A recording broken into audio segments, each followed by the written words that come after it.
Hi friends. അപ്പൊ previous year questions നമ്മൾ ഇംഗ്ലീഷാണ് നടന്നുകൊണ്ടിരിക്കുന്നത്. എറണാകുളം, കണ്ണൂർ. രണ്ട് മൂന്ന് ക്ലാസ്സോട് കൂടി എറണാകുളം, കണ്ണൂർ ഇംഗ്ലീഷ് കഴിയും. പിന്നെ മലയാളത്തിലേക്ക് കടക്കും. പിന്നീട് പുതിയ ക്വസ്റ്റ്യൻ പേപ്പർ +2 ലെവലിൽ ഈ 2021 നടന്ന ഒരു എക്സാം ആണ് നമ്മൾ ചെയ്യുക. അപ്പൊ നമുക്ക് ക്ലാസ്സിലേക്ക് പ്രവേശിക്കാം. One of the men dash reached the top of the mountain. പലപ്പോഴും PSC പരീക്ഷയ്ക്ക് വരുന്ന ഒരു ചോദ്യമാണിത്, ഈ ടൈപ്പ് ചോദ്യം. അവിടെ വന്നിട്ടുള്ളത് നിങ്ങൾക്കറിയാം, 4 ഓപ്ഷനാണ്: ഹാസ്, ആറ്, അതുപോലെ തന്നെ വേർ, ഹാവ്. ഏതാണെന്ന് ചിന്തിച്ചു നോക്കൂ. ഒന്ന് ട്രൈ ചെയ്തതിന് ശേഷം മാത്രമേ നിങ്ങൾ എന്ത് ചെയ്യാൻ പാടുള്ളൂ, ആൻസറിലേക്ക് കടക്കാൻ പാടുള്ളൂ. ഇതുവരെ പോസ് ചെയ്ത് നോക്കുക. ഓക്കെ, ഇവിടെ ആൻസർ വരുന്നത് ഹാസ് ആണ്. എന്തുകൊണ്ടാണ് ഹാസ് എന്നുള്ളത് വന്നത്? ആദ്യം നമുക്ക് അതിന്റെ പ്രത്യേകത എന്താണെന്ന് നോക്കാം. ഈ 1 of, 1 and half of, every one of, each of, either of, neither of, the number of. ഏതൊക്കെയാണ്? 1 of, 1 and half of, every one of, each of, either of, neither of, the number of. എല്ലാത്തിന്റെയും അവസാനം of ഉണ്ടേ ശ്രദ്ധിക്കുക. ഇതൊന്ന് മനസ്സിൽ കയറ്റിക്കോളൂ. 1 of, 1 and half of, every one of, അവിടെ ഉണ്ട് every, 1ന് മുന്നേ every ഉണ്ട് എന്നേ ഉള്ളൂ. അല്ലെങ്കിൽ each of, either of, neither of. എയ്തറും നെയ്തറും ഒന്നിച്ചോർത്ത് വെക്കാലോ. അതുപോലെ തന്നെ ദ നമ്പർ ഓഫ്. ഇതൊക്കെ ശേഷം പ്ലൂരൽ നൗൺ വേണം. ഇതിനൊക്കെ ശേഷം വരുമ്പോ 1 ഓഫ് ദ ചൈൽഡ് എന്ന് പറഞ്ഞുകൂടാ, 1 ഓഫ് ദ ചിൽഡ്രൻ എന്ന് പറയണം. 1 ഓഫ് ദ ബോയ് എന്ന് പറഞ്ഞുകൂടാ, 1 ഓഫ് ദ ബോയ് എന്ന് പറഞ്ഞുകൂടാ. മറിച്ച് എന്ത് പറയണം? 1 ഓഫ് ദ ബോയ്സ് എന്ന് പറയണം. കാരണം 1 ഓഫിന് ശേഷം പ്ലൂരൽ നൗൺ വേണം. എന്നാൽ വെർബ് അത് കണ്ടിട്ട് 1 ഓഫ് ദ ബോയ്സ് സ്റ്റഡീസ് എന്ന് പറഞ്ഞുകൂടാ. അവിടെ അത് തെറ്റാണ്, സ്റ്റഡി എന്ന് പറയണം. ഇതാണ് ശ്രദ്ധിക്കേണ്ടത്. അപ്പൊ 1 ഓഫിന് ശേഷം ശ്രദ്ധിക്കേണ്ട ഏറ്റവും പ്രധാനപ്പെട്ട കാര്യം എന്താണ്? ഇത് കഴിഞ്ഞാൽ പ്ലൂരൽ നൗൺ ആണ് വരിക, മറക്കണ്ട. Plural noun. പിന്നെയോ പ്ലൂരൽ നൗൺ വരും. പ്ലൂരൽ നൗണിനോ പിന്നീട് വരുന്നത് എന്താണ്? സിംഗുലർ വെർബുമാണ്. Okay, 1 of, 1 and half of, every one of, each of, either of, neither of, the number of. ഇതിനൊക്കെ ശേഷം പ്ലൂരൽ നൗണും സിംഗുലർ വെർബുമാണ് വരിക. റെഡിയാണല്ലോ? അപ്പൊ അവിടെ നോക്കാം നമുക്ക് ഈ ചോദ്യത്തിൽ എന്തായിരുന്നു വന്നത് എന്നുള്ളത്. നമ്മുടെ ചോദ്യത്തിൽ എന്ത് വന്നു എന്ന് നമുക്ക് നോക്കാം. ഇവിടെ 1 of the men dash reached the top of the mountain. ഇവിടെ 1 ഓഫ് ദ മെൻ ആണ് വന്നിട്ടുള്ളത്. മേൻ എന്ന് പറഞ്ഞാൽ തെറ്റാണ്. കാരണം എന്താ? അവിടെ നമുക്കറിയാം 1 ഓഫിന് ശേഷം പ്ലൂരൽ നൗൺ വരണം. അപ്പൊ മെൻ കറക്റ്റ് ആണ്, മേൻ എന്നല്ല വേണ്ടത്. ഇനി സിംഗുലർ വെർബാണ് വേണ്ടത്. മെൻ കണ്ടിട്ട് പ്ലൂരൽ വെർബ് കൊടുക്കരുത്. ഇതിൽ ഹാവ് നമുക്കറിയാം പ്ലൂരൽ ആണ്. ഹാസ്, ഹാവ്, ഹാഡില് ഹാസ് സിംഗുലറും ഹാവ് എന്തുമാണ്? പ്ലൂരൽ ആണ്. അതുകൊണ്ട് അത് വരില്ല. വേർ വരില്ല, അത് പ്ലൂരൽ ആണ്. ആർ വരില്ല, അതും പ്ലൂരൽ ആണ്. പിന്നെ ഏതാ വരിക? Has. So the right answer എന്ന് പറയുന്നത് ഹാസ് ആണ്. 1 of the men has reached the top of the mountain. കാരണം 1 ഓഫിന് ശേഷം ഒരിക്കൽ കൂടി ശ്രദ്ധിക്കുക, ഏതിനൊക്കെ ശേഷം? 1 ഓഫ്, അതുപോലെ തന്നെ 1 and half of, every one of, each of, either of, neither of, the number of. ഇതിന് ശേഷം പ്ലൂരൽ നൗണും സിംഗുലർ വെർബും മാത്രമേ പാടുകയുള്ളൂ. ഓക്കെ, ക്ലിയർ ആയല്ലോ? നമുക്ക് അടുത്ത പോയിന്റിലേക്ക് പോകാം. നോക്കൂ, മറ്റൊരു ചോദ്യം. 1 of the children dash intelligent. എന്താണ് വരിക എന്നുള്ളതാണ്. 1 of the children dash intelligent. ചെയ്തു നോക്കൂ, സ്വയം ചെയ്തു നോക്കണം. സ്വയം ചെയ്തു നോക്കിയതിന് ശേഷം മാത്രമേ നിങ്ങൾ ആൻസറിലേക്ക് കടക്കാൻ പാടുള്ളൂ. കിട്ടിയോ? എല്ലാ warden SC development, female warden SC development 2018 ചോദിച്ച ചോദ്യമാണ്. എന്താണ് ഉത്തരം? ഉത്തരം എന്ന് പറയുന്നത് ഈസ് എന്നാണ്. എന്തുകൊണ്ട് ഈസ്? ഇവിടെ നമുക്ക് നോക്കാം. ഇവിടെ വരുന്നത് ക്യാൻ, ഈസ്, ആർ, ഹാവ് ആണ് അല്ലെ?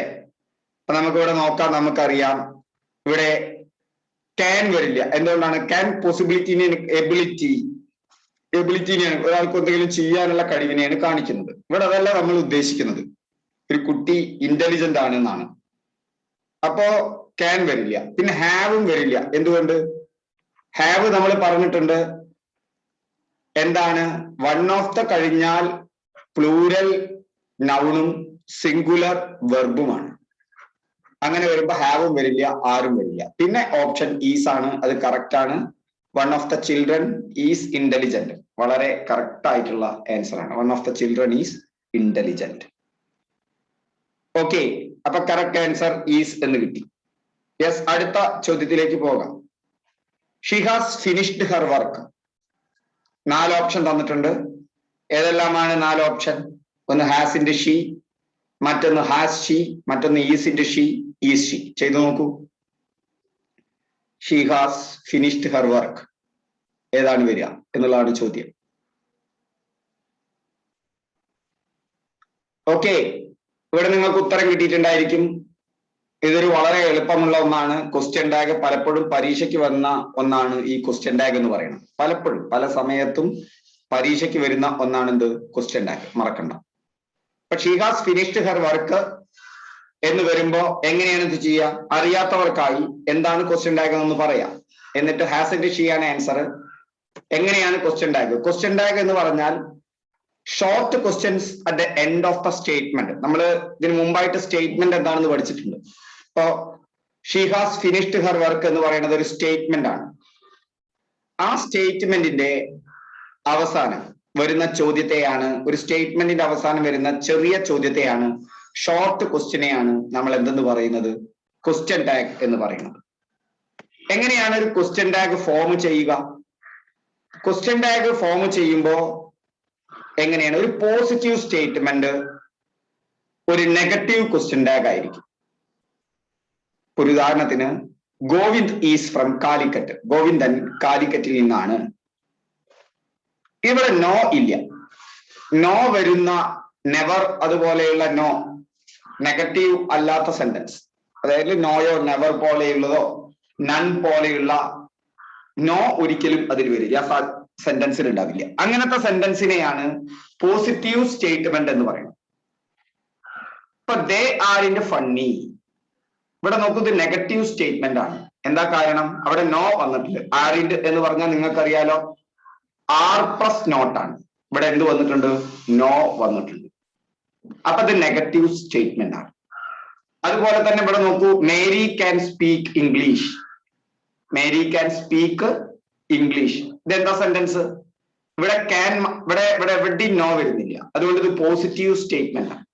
മേരി ക്യാൻ സ്പീക്ക് ഇംഗ്ലീഷും ഗോവിന്ദ് ഈസ് ഫ്രം കാലിക്കറ്റും പോസിറ്റീവ് സ്റ്റേറ്റ്മെന്റ് ആണ്. ഒരു പോസിറ്റീവ് സ്റ്റേറ്റ്മെന്റിന് നിങ്ങൾ ഓർത്തു വെക്കുക, ഒരു പോസിറ്റീവ് സ്റ്റേറ്റ്മെന്റിന് നെഗറ്റീവ് ക്വസ്റ്റ്യൻ ടാഗ് ആയിരിക്കും. അതായത് ക്വസ്റ്റ്യൻ ടാഗിൽ നോ ഉണ്ടായിരിക്കും. അതെങ്ങനെ ഉണ്ടാക്കുക? സിമ്പിൾ ആണ്. ആ സെന്റൻസിലുള്ള ഹെൽപ്പിംഗ് വെർബിനെ എടുക്കുക. അപ്പൊ ഇവിടെ ഈസ് ആണ്, ആ ഈസിനെ ഹെൽപ്പിംഗ് വെർബാക്കി എടുക്കുക. എന്നിട്ട് സെന്റൻസ് പോസിറ്റീവ് ആണെങ്കിൽ അതിനോടൊപ്പം ഒരു നോട്ട് ചേർക്കുക. ഇവിടെ സെന്റൻസ് പോസിറ്റീവ് ആണ്, അപ്പൊ ക്വസ്റ്റ്യൻ ടാഗിൽ നോട്ട് ചേർത്തു. ഈസ് പ്ലസ് നോട്ട് എന്ന് പറയുന്നത് ഈസിന്റെ ആണ്. ഈസ് പ്ലസ് നോട്ട് എന്ന് പറഞ്ഞാൽ എന്താണ്? ഈസിന്റെ ആണ്. So simple. Govind is from Calicut. അപ്പൊ അവിടെ എന്ത് കൊടുത്തു? ഈസ് കൊടുത്തു. ആദ്യം ഹെൽപ്പിംഗ് വെർബ് എടുത്തു. ആ ഹെൽപ്പിംഗ് വെർബിന് ശേഷം അതിനോട് നോട്ട് ചേർത്തു. അപ്പൊ ഈസിന്റെ എന്നുള്ള ഫോമായി. ഇനി ഗോവിന്ദ് എന്ന് ചോദിച്ചുകൂടാ. ഗോവിന്ദിന് പകരം നിൽക്കുന്ന പ്രൊനൗൺ ഏതാണ്? ഹി. അപ്പൊ ഈസിന്റെ ഹി. അടുത്ത് നോക്കൂ, മേരി ക്യാൻ സ്പീക്ക് ഇംഗ്ലീഷ്. ഇവിടുത്തെ ഹെൽപ്പിംഗ് വെർബ് ഏതാണെന്ന് ആദ്യം കണ്ടെത്തി. ക്യാൻ ആണ്. ഇവിടുത്തെ ഹെൽപ്പിംഗ് വെർബ് ക്യാൻ ആണ്. ഇനി നമ്മൾ എന്ത് ചെയ്യുന്നു? അടുത്തത് നമ്മൾ ആ ക്യാൻ എടുക്കുന്നു. ആ ക്യാനിനോടൊപ്പം സെന്റൻസ് പോസിറ്റീവ് ആയതുകൊണ്ട് ക്യാനിന്റെ ഒപ്പം നോട്ട് ചേർത്താൽ കാണ്ട് ആണ്. ക്യാനിനൊപ്പം നോട്ട് ചേർത്താൽ വളരെ എളുപ്പമാണ്. ആ CAN എഴുതുക, എന്നിട്ട് അപ്പോസ്ട്രോഫി ഇടുക, ടി ഇടുക. കാണ്ട്. ഇനി മേരിയാണ്. മേരി എന്ന് ഉപയോഗിച്ചുകൂടാ. അവിടെ മേരിക്ക് പകരം നിൽക്കുന്ന പ്രൊനൗൺ ഇടുക. അപ്പോ സെന്റൻസ് പോസിറ്റീവ് ആണെങ്കിൽ ഹെൽപ്പിംഗ് വെർബിനോടൊപ്പം നോട്ട്, നോട്ടിന് ശേഷം നമ്മൾ എന്ത് കൊടുക്കുന്നു? പ്രൊനൗൺ കൊടുക്കുന്നു. Once again, helping verb, positive sentence ആണെങ്കിൽ ഒരു നോട്ട് കൊടുക്കണം, അതിനുശേഷം പ്രൊനൗൺ. So simple. ഇനി ഇത് നെഗറ്റീവ് സ്റ്റേറ്റ്മെന്റ് ആണെങ്കിലോ? നെഗറ്റീവ് സ്റ്റേറ്റ്മെന്റ് ആണെങ്കിൽ ക്വസ്റ്റ്യൻ ടാഗിൽ നോട്ട് ഉണ്ടാവില്ല. ദേ ആർ ഇൻ ഫണ്ണി. അപ്പൊ അവിടെ നമുക്കറിയാം ഈ സെന്റൻസ് എന്താണ്? ഈ സെന്റൻസ് എന്ന് പറയുന്നത് നെഗറ്റീവ് ആണ്, കാരണം അവിടെ നോട്ട് വന്നിട്ടുണ്ട്. ആർ പ്ലസ് നോട്ടാണ് ആറിന്റെ കേട്ടോ, ഓർത്തു വെച്ചോളൂ. ആർ പ്ലസ് നോട്ട് ആണ് ആറിന്റെ. നന്നായി അറിയുന്നവർക്ക് അടുത്ത ക്ലാസ് വേറെ ഇതിന്റെ ബന്ധപ്പെട്ട ക്ലാസ് വരുന്നുണ്ട്. ഞാൻ ഏതും അതിന്റെ ബേസ് ആദ്യം പറഞ്ഞു പോകും, ഇനി ഇത് ആവർത്തിക്കില്ല. അപ്പോ they are in funny, are plus not ആണ്. അപ്പൊ ഇവിടെ ക്വസ്റ്റ്യൻ ടാഗിൽ എന്ത് വേണ്ട? നെഗറ്റീവ് സ്റ്റേറ്റ്മെന്റ് ആവുമ്പോ പോസിറ്റീവ് ക്വസ്റ്റ്യൻ ടാഗ് മതി. നെഗറ്റീവ് സ്റ്റേറ്റ്മെന്റ് ആവുമ്പോ പോസിറ്റീവ് ക്വസ്റ്റ്യൻ ടാഗ് മതി. അപ്പൊ നോട്ട് വേണ്ട. അപ്പൊ നമ്മൾ ഹെൽപ്പിംഗ് വെർബ് എടുത്തു, ഇവിടെ ആർ എടുത്തു. അത് കഴിഞ്ഞാൽ ഇവിടെ പ്രൊനൗൺ ദേ തന്നെയാണ്, ആർ ദേ. ആളുകളുടെ പേര് സ്ഥലമൊന്നും കൊടുക്കാൻ പാടില്ല, അതിന് പകരം നിൽക്കുന്ന പ്രൊനൗൺ കൊടുക്കണം. പക്ഷെ ഇവിടെ പ്രൊനൗൺ തന്നെയാണ് തന്നിരിക്കുന്നത്. He shouldn't say things like that. അവിടെ നമുക്കറിയാം ഷുഡിന്റെ ഒപ്പം നോട്ട് ചേർത്തതാണ് ഷുഡിന്റ്. അപ്പൊ അവിടുത്തെ ഹെൽപ്പിംഗ് വെർബ് എടുത്തു, ഷുഡ് ആണ്. ഇവിടെ നോട്ട് വേണ്ട, കാരണം സെന്റൻസ് നെഗറ്റീവ് ആണ്. ഇനി പ്രൊനൗൺ കൊടുക്കുക, പ്രൊനൗൺ ഇവിടെ ഹി ആണ്. സോ സിമ്പിൾ അല്ലെ? വളരെ എളുപ്പത്തിൽ നമുക്ക് മനസ്സിലാക്കി എടുക്കാൻ പറ്റാവുന്ന ഒന്നാണ്. ഇനി കുറച്ച് വ്യത്യാസങ്ങൾ വരുന്നുണ്ട്, അത് അത്തരം ചോദ്യങ്ങൾ വരുമ്പോൾ നമ്മൾ ഡിസ്കസ് ചെയ്യും. ഈ റൂൾ ഓർത്ത് വെക്കുക. ഓക്കെ, അപ്പോ പോസിറ്റീവ് സ്റ്റേറ്റ്മെന്റ് ആണെങ്കിൽ negative question tag, negative statement ആണെങ്കിൽ പോസിറ്റീവ് ക്വസ്റ്റ്യൻ ടാഗ്. ഓക്കെ, നമുക്ക് മറ്റൊരു ഉദാഹരണം. ആദ്യം ഇതിന്റെ ഫോം ഒന്ന് ഉറപ്പിച്ചു വെച്ചോളൂ. ഇതിന്റെ ഫോം മറക്കണ്ട. എന്താണ് ഇതിന്റെ ഫോം? ഇതിന്റെ ഫോം എന്ന് പറയുന്നത് auxiliary verb not plus pronoun. ഞാൻ എന്തുകൊണ്ടാണ് നോട്ട് ബ്രാക്കറ്റിൽ ഇട്ടത്? പോസിറ്റീവ് സ്റ്റേറ്റ്മെന്റ് ആണെങ്കിൽ മാത്രം മതി നോട്ട്, നെഗറ്റീവ് സ്റ്റേറ്റ്മെന്റ് ആണെങ്കിൽ എന്ത് പാടില്ല? നോട്ട് പാടില്ല. എന്നിട്ടോ അതിന്റെ ഷോർട്ട് ഫോം എഴുതണം. അപ്പൊ will plus not, will plus not വന്നാൽ വോണ്ട് എന്ന് എഴുതാൻ പാടുള്ളൂ, കാരണം വിൽ പ്ലസ് നോട്ടിന്റെ ഷോർട്ട് ഫോം ആണ് എന്ത്? വോണ്ട്. അതുപോലെ തന്നെ ഷാൽ പ്ലസ് നോട്ട്, നിങ്ങൾ ഷാണ്ട് എന്നാണ് എഴുതുക. ബാക്കിയൊക്കെ അതുപോലെ തന്നെ. അതായത് ഈസ് പ്ലസ് നോട്ട് ഒരു പ്രശ്നമില്ല, ഈസ് ഇടുക, ഒരു എൻ ഇടുക, ആ ഓ ഒഴിവാക്കുക, അപ്പോസ്ട്രോഫി ഇടുക, ടി ഇടുക, ഈസി. ഓക്കെ, നമുക്കൊരു ചോദ്യം നോക്കാൻ അല്ലെ? ചോദ്യമല്ല, അടുത്ത ഭാഗത്തേക്ക് നമുക്ക് പോവാം. He will come tomorrow. ചോദ്യം അല്ല, മറ്റേ അടുത്ത ക്വസ്റ്റ്യനിലേക്ക് പോകാം. അവിടെ ക്വസ്റ്റ്യൻ ടാഗ് ആണ് വേണ്ടത്. എന്തായിരിക്കും ഇവിടുത്തെ ക്വസ്റ്റ്യൻ ടാഗ്? ഒന്ന് ചെയ്തു നോക്കൂ. ഇനി നിങ്ങൾക്ക് അറിയാത്തവർക്ക് ഈസി ആയി കിട്ടിയിട്ടുണ്ടാവും എന്നാണ് ഞാൻ വിചാരിക്കുന്നത്, ശ്രദ്ധിച്ചിട്ടുണ്ടെങ്കിൽ.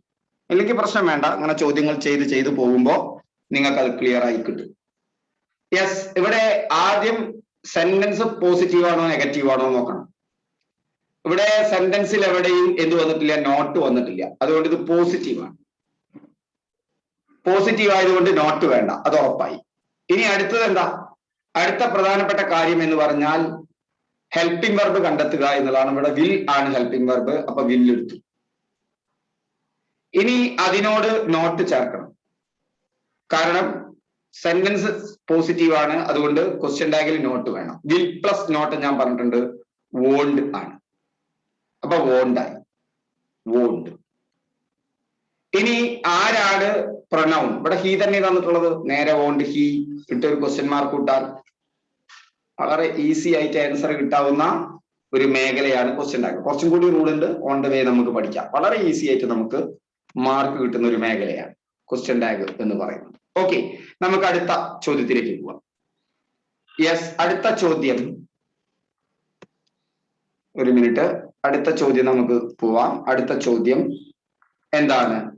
He ordered his servant that he go home to go home, that go home, that he should go home. ഒന്ന് ചെയ്തു നോക്കൂ. എന്താണെന്നൊന്നും ഞാൻ പറയുന്നില്ല, നിങ്ങൾ ആദ്യം ഒന്ന് ട്രൈ ചെയ്ത് നോക്കണം. അതിന് ഞാൻ കുറച്ച് സമയം തരും, ഒന്ന് ട്രൈ ചെയ്ത് നോക്കൂ. എന്നിട്ട് നമുക്ക് ഉത്തരവുമായിട്ട് ബന്ധപ്പെട്ട് പോവാം. ഇനി നമുക്കൊന്ന് നോക്കാം. He ordered his servant that he go home, to go home ആണോ, ദാറ്റ് ഗോ ഹോം ആണോ, ദാറ്റ് ഷുഡ് ഗോ ഹോം ആണോ? നമുക്ക് തിരിച്ചു വരാം. ആദ്യം ഇതിന്റെ ആൻസർ എഴുതിച്ചോളൂ. ടു ഗോ ഹോം ആണ് വരിക. എന്തുകൊണ്ട്? ഈ സെന്റൻസ് എന്ന് പറയുന്നത് ഒരു ഇമ്പറേറ്റീവ് സെന്റൻസിനെ റിപ്പോർട്ട് ചെയ്താണ്. 4 ടൈപ്പ് സെന്റൻസ് ഉണ്ടെന്ന് ഇതിന് മുന്നത്തെ ക്ലാസ്സിൽ ഞാൻ പറഞ്ഞിട്ടുണ്ട്, ആ ഭാഗം നോക്കുക. അതിൽ ഒരു ടൈപ്പ് സെന്റൻസ് ആണ് ഇമ്പരേറ്റീവ്. ഇമ്പരേറ്റീവ് എന്ന് പറഞ്ഞാൽ ഏതൊക്കെയാണ്? കമാൻഡ്സ് ഉണ്ട്, റിക്വസ്റ്റ് ഉണ്ട്, അഡ്വൈസ് ഉണ്ട്, സജഷൻ ഉണ്ട്. ഇതിനെ റിപ്പോർട്ട് ചെയ്യുമ്പോൾ directed speech, indirect speech, direct speech, indirect speech എന്നൊക്കെ കേട്ടിട്ട്. അപ്പൊ ഇമ്പരേറ്റീവ് സെന്റൻസിനെ റിപ്പോർട്ട് ചെയ്യുമ്പോൾ, റിപ്പോർട്ടഡ് സ്പീച്ച് ആയി മാറുമ്പോൾ ഉപയോഗിക്കേണ്ട രീതി എന്താണ് എന്നുള്ളതാണ് പറയുന്നത്. എന്താ ഇമ്പരേറ്റീവ് സെന്റൻസ്? നമ്മൾ മുന്നേ പഠിച്ചിട്ടുണ്ട്. അതൊരു വെർബ് വെച്ചിട്ടാണ് തുടങ്ങുക, വെർബ് വെച്ചിട്ടാണ് തുടങ്ങുക അല്ലെ? പിന്നെന്താണ്? അത് ഒരു ആജ്ഞയായിരിക്കാം, ഒരു കമാൻഡ് ആയിരിക്കാം. കീപ് ക്വയറ്റ്, ഉണ്ടാണ്ടിരിക്കൂ. റിക്വസ്റ്റ് ആയിരിക്കാം, പ്ലീസ് ക്ലോസ് ദ വിൻഡോ, ആ വാതിലൊന്ന് അടയ്ക്കോ. അല്ലെങ്കിൽ അഡ്വൈസ് ആയിരിക്കാം, വളരെ വഴിയില്ലേ, പോയി കടന്നോളൂ, അഡ്വൈസ് ആയിരിക്കാം. സജഷൻ ആയിരിക്കാം, ടെസ്റ്റ് നമുക്ക് നെക്സ്റ്റ് ഇയറിൽ എടുക്കാം. ഇതൊക്കെ എന്താണ്? ഇമ്പരേറ്റീവ് സെന്റൻസ് ആണ്. ഒരു എന്ത് വെച്ചിട്ടാവും തുടങ്ങുക? അധികവും ഒരു വെർബ് വെച്ചിട്ടാവും തുടങ്ങുക. ഈ ഇമ്പരേറ്റീവ് സെന്റൻസിനെ റിപ്പോർട്ട് ചെയ്യുന്ന രീതി എന്താണ്? ഇമ്പരേറ്റീവ് സെന്റൻസിനെ റിപ്പോർട്ട് ചെയ്യുമ്പോൾ ശ്രദ്ധിക്കേണ്ടത് എങ്ങനെയാണ് ഇമ്പരേറ്റീവ് സെന്റൻസിനെ റിപ്പോർട്ട്? ഒരു റിപ്പോർട്ടിംഗ് വെർബ് കൊടുക്കുക. ആസ്ക് എന്നോ, ഓർഡർ എന്നോ, റിക്വസ്റ്റ് എന്നോ, അഡ്വൈസ് എന്നോ, സജസ്റ്റ് എന്നോ നമ്മൾ എന്ത് കൊടുക്കുക? ഒരു റിപ്പോർട്ടിംഗ് വെർബ് കൊടുക്കുക. എന്നിട്ട് ആ സെന്റൻസിലെ നൗണോ പ്രൊനൗണോ ഉണ്ടെങ്കിൽ അതെടുക്കുക. എന്നിട്ട് ഒരു ടു ഇൻഫിനിറ്റീവ് കൊടുത്താൽ വിടുക. ഇപ്പോ നിങ്ങളോട് ഒരാള് കമാൻഡ് ചെയ്യാണ്, ഹി കമാൻഡ്സ് കീപ് ക്വയറ്റ്. അപ്പൊ നമ്മളിവിടെ എന്ത് ചെയ്യുന്ന പറഞ്ഞു കഴിഞ്ഞാൽ ഹീല് തുടങ്ങും, ഹീ. ഇനി നോക്കൂ, ഇനി റിപ്പോർട്ടിംഗ് വെർബ് കൊടുക്കണം. റിപ്പോർട്ടിംഗ് വെർബ് കൊടുക്കണം. ഏതവിടെ? കമാൻഡ് അല്ലേ? ഓർഡർ ആണോ, റിക്വസ്റ്റ് ആണോ, അഡ്വൈസ് ആണോ, സജസ്റ്റ് ആണോ? ഓർഡർ ആണ്. He ordered. ഇനി അടുത്തത് എന്താ വേണ്ടത്? Noun or pronoun. ആരോടാണ് പറഞ്ഞത്? എന്നോടാണ് പറഞ്ഞത് അല്ലെ? നിങ്ങളോടാണ് പറഞ്ഞത്. അപ്പൊ നിങ്ങളാണിത് പറയുന്നത്. He ordered me. അവനോടാണ് പറയുന്നത്. He ordered him. ഇനി ടു ഇൻഫിനിറ്റീവ് കൊടുക്കണം. ടു ഇൻഫിനിറ്റീവ് എന്ന് പറഞ്ഞാൽ ടു കീപ്പ് ക്വയറ്റ്. ടു കഴിയുക. ടു കഴിഞ്ഞതിന് ശേഷം എന്ത് കൊടുക്കുക? നേരെ എടുത്തിട്ട് എഴുതുക, ടു കീപ്പ് ക്വയറ്റ്. പ്ലീസ് ഒക്കെ ഉണ്ടെങ്കിൽ അതുപോലുള്ളതൊക്കെ ഒഴിവാക്കുക. അടുത്തത് നമുക്ക് നോക്കാം. അടുത്തത് നമുക്ക് എങ്ങനെയാണ് ചെയ്യുക എന്നുള്ളത് നോക്കാം. ഓക്കെ, അടുത്തത് നമുക്ക് എങ്ങനെയാണ് ചെയ്യുക എന്നുള്ളത് നോക്കാം. ഇവിടെ റിക്വസ്റ്റ് ആണ്. എന്താ റിക്വസ്റ്റ്? ഇപ്പൊ ടീച്ചർ ആണ്, ടീച്ചർ ഓർഡേർഡ് ടു രാമൻ എന്നോ, അല്ലെങ്കിൽ ടീച്ചർ റിക്വസ്റ്റഡ് രാമൻ, അല്ലെങ്കിൽ അങ്ങനെ എന്തെങ്കിലും വന്നു നിങ്ങളോടല്ല. അപ്പൊ അവിടെ രാമൻ ആയതുകൊണ്ട് ഹി ആണല്ലേ. അപ്പൊ ടീച്ചർ റിക്വസ്റ്റ് ചെയ്യാണ് ചെയ്തത്. ഇതിൽ ഏതാ ഏറ്റവും നല്ലത്? റിക്വസ്റ്റഡ് തന്നെയാണ്. Teacher requested the students. കുട്ടികളോട് റിക്വസ്റ്റ് ചെയ്യാണ് ദ സ്റ്റുഡൻസ്. അപ്പൊ നോക്കൂ, റിപ്പോർട്ടിംഗ് വെർബായി. റിക്വസ്റ്റ് എന്നുള്ള റിപ്പോർട്ടിംഗ് വെർബായി. അത് കഴിഞ്ഞ് ആരോട് പറഞ്ഞു? ആ നൗണോ പ്രൊനൗണോ കൊടുത്തു. നൗൺ ആണെങ്കിൽ നൗൺ കൊടുക്കുക. അപ്പൊ ടീച്ചർ റിക്വസ്റ്റഡ് രാമൻ എന്ന് പറഞ്ഞോണ്ട് കുഴപ്പമില്ല. ഇവിടെ ഞാൻ സ്റ്റുഡൻസ് മൊത്തം, ടീച്ചർ റിക്വസ്റ്റഡ് ദ സ്റ്റുഡന്റ്. ഇനി ടു കൊടുക്കുക. To close the window. അവിടെ പ്ലീസ് കൊടുക്കണ്ട, പ്ലീസ് പോലുള്ളതൊക്കെ ഒഴിവാക്കുക. To close the window. To close the window. എത്ര ഈസി ആയി കഴിഞ്ഞു, വളരെ സിമ്പിൾ ആയിട്ട് കഴിഞ്ഞു. ഇനി ഗോ ആൻഡ് ലൈ ഡൗൺ എങ്ങനെയാണ് ചെയ്യാൻ നമുക്ക് നോക്കുക. ഗോ ആൻഡ് ലൈ ഡൗൺ എങ്ങനെ ചെയ്യാം എന്ന് നോക്കാം. അഡ്വൈസ് ആണ്. അപ്പൊ ദ ടീച്ചർ അഡ്വൈസ്ഡ്, അല്ലെങ്കിൽ ദ മദർ അഡ്വൈസ്ഡ്, അല്ലെങ്കിൽ ഹി അഡ്വൈസ്ഡ് മീ. അത് കഴിഞ്ഞിട്ട് എന്ത് കൊടുത്താൽ മതി? ടു കൊടുക്കുക. എന്നിട്ട് ഗോ ആൻഡ് ലൈ ഡൗൺ. കഴിഞ്ഞു. സജഷൻ ആണ്. Take the test next year. He suggested me. അവൻ എന്നോട് സജസ്റ്റ് ചെയ്തു. ടു കൊടുക്കുക. To take the test next year. To കഴിഞ്ഞാൽ വെർബിന്റെ ഫസ്റ്റ് ഫോം മാത്രമേ വരാൻ പാടൂ. ശ്രദ്ധിച്ചോളൂ കേട്ടോ. V1 ഫോമും V2 ഫോമും എന്തൊക്കെയാണ് നമ്മൾ പഠിച്ചിട്ടുണ്ട്. ടു കഴിഞ്ഞാൽ വെർബിന്റെ ഫസ്റ്റ് ഫോം മാത്രമേ വരാൻ പാടുള്ളൂ. അപ്പൊ ഇവിടെ നമുക്ക് നോക്കാം. നമുക്ക് നേരത്തെ ചോദ്യത്തിലേക്ക് പോകാം. നേരത്തെ ചോദ്യത്തില് നമുക്ക് നോക്കാം എങ്ങനെയാണ് വന്നത്. He ordered his servant. He ordered his servant. ഇനി ടു ആണ് വേണ്ടത്. അപ്പൊ ഇവിടെ ദാറ്റാണ് വന്നിട്ടുള്ളത്, അതുകൊണ്ട് അത് പറ്റില്ല. ഇവിടെയും ദാറ്റാണ് വന്നിട്ടുള്ളത്, അതും പറ്റില്ല. അത് ഇവിടെ ടു പോകും. വളരെ ക്ലിയർ ആയി, ആൻസർ കിട്ടി. ഇത്രയും സിമ്പിൾ ആണ്. ഇമ്പരേറ്റീവ് സെന്റൻസ് റിപ്പോർട്ട് ചെയ്യുമ്പോൾ നമ്മൾ ടു വെച്ചിട്ട് ആ സെന്റൻസിനെ എഴുതിയാൽ മതി. Imperative sentence.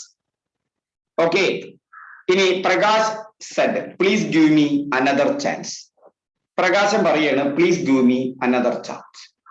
നമുക്കറിയാം ഇത് എന്താണ്, റിക്വസ്റ്റ് ആണ്. റിക്വസ്റ്റ് ആയതുകൊണ്ട് ഇത് ഇമ്പരേറ്റീവ് സെന്റൻസ് ആണ്. ഇമ്പരേറ്റീവ് സെന്റൻസ് ആകുമ്പോൾ ടു വെച്ചിട്ടാണ് വരിക. അപ്പൊ എല്ലായിടത്തും ടു ഉണ്ട്. ഓക്കെ, പക്ഷെ ഞാൻ പറഞ്ഞിട്ടുണ്ട് ടൂവിന് ശേഷം വെർബിന്റെ ബേസ് ഫോമേ വരുള്ളൂ, വെർബിന്റെ V1 ഫോമേ വരുള്ളൂ അല്ലെ.